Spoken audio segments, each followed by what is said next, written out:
बेटी के दिन नियरा गईला पापा समुझावेला हो। अब बेटी भैलू पाहुनवा संभली चल मंडप हो। अब बेटी भैलू पाहुनवा संभली चल मंडप हो। पापा क फटला ले जवा जैसे घिउआ गगर। मम्मी के नैना ढूढ़े नीरज जैसे सावन ओरी चुए हो। मम्मी के नैना ढूढ़े नीरज जैसे सावन ओरी चुए हो। बेटी के दिन नियरा गईला चाचा समुझावेला हो। अब बेटी भैलू पाहुनवा संभली चल आंगन हो। अब बेटी भैलू पाहुनवा संभली चल आंगन हो। चाचा क फटला ले जवा जैसे घिउआ गगर। चाची के नैना ढूढ़े नीरज जैसे सावन ओरी चुए हो।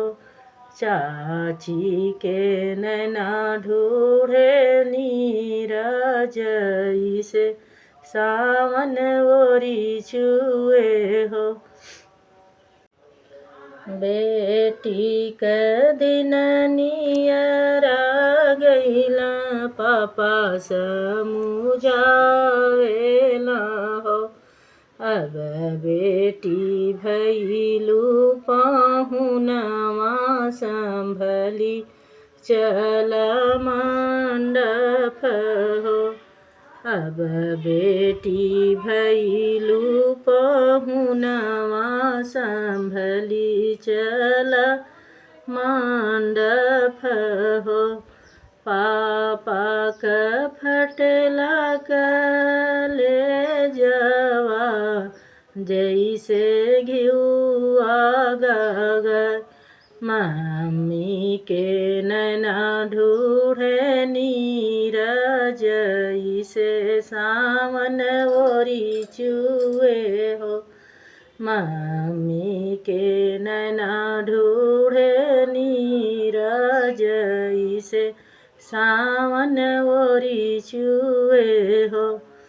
बेटी के दिन नियरा गईला चाचा समुझावेला हो। अब बेटी भैलू पाहुनवा संभली चल आंगन हो। अब बेटी भैलू पाहुनवा संभली चल आंगन हो।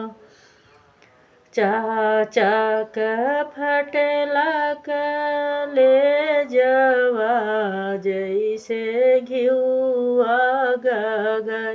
चाची के नैना ढूढ़े नीरज जैसे सावन ओरी चुए हो।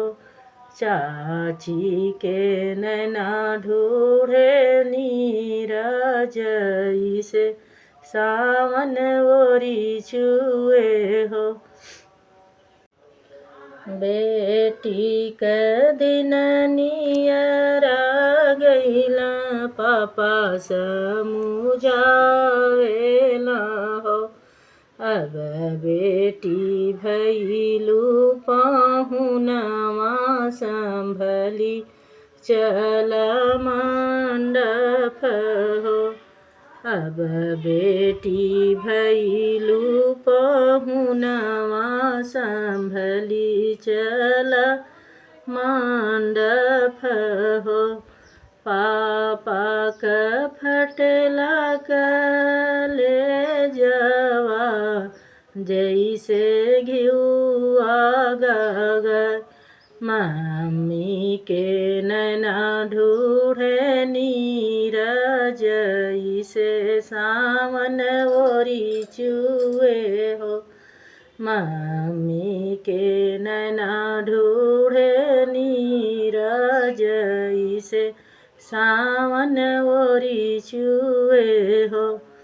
बेटी के दिन नियरा गैला चाचा समझावेला हो।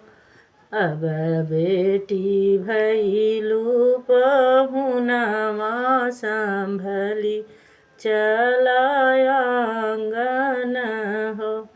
अब बेटी भैलू पहुनवा संभली चला आंगन हो। चाचा क फटला ले जवा जैसे घिउआ गगर। चाची के नैना ढूढ़े नीर जैसे सावन ओरी चुए हो। चाची के नैना ढूढ़े नीर जैसे सावन ओरी चुए हो। बेटी के दिन नियरा गैला पापा समझावेला हो। अब बेटी भैलू पहुनवा संभली चला मंडप हो। अब बेटी भैलू पहुनवा संभली चला मंडप हो। पापा क फटला ले जवा जैसे घिउआ गगर। मम्मी के नैना ढूढ़े नीर जैसे सावन ओरी चुए हो। मम्मी के नैना ढूढ़े नीर जैसे सावन ओरी चुए हो। बेटी के दिन नियरा गैला चाचा समझावेला हो। अब बेटी भैलू पहुनवा संभली चला आंगन हो। अब बेटी भैलू पहुनवा संभली चला आंगन हो। चाचा क फटला ले जवा जैसे घिउआ गगर। चाची के नैना ढूढ़े नीर जैसे सावन ओरी चुए हो। चाची के नैना ढूढ़े नीर जैसे सावन ओरी चुए हो।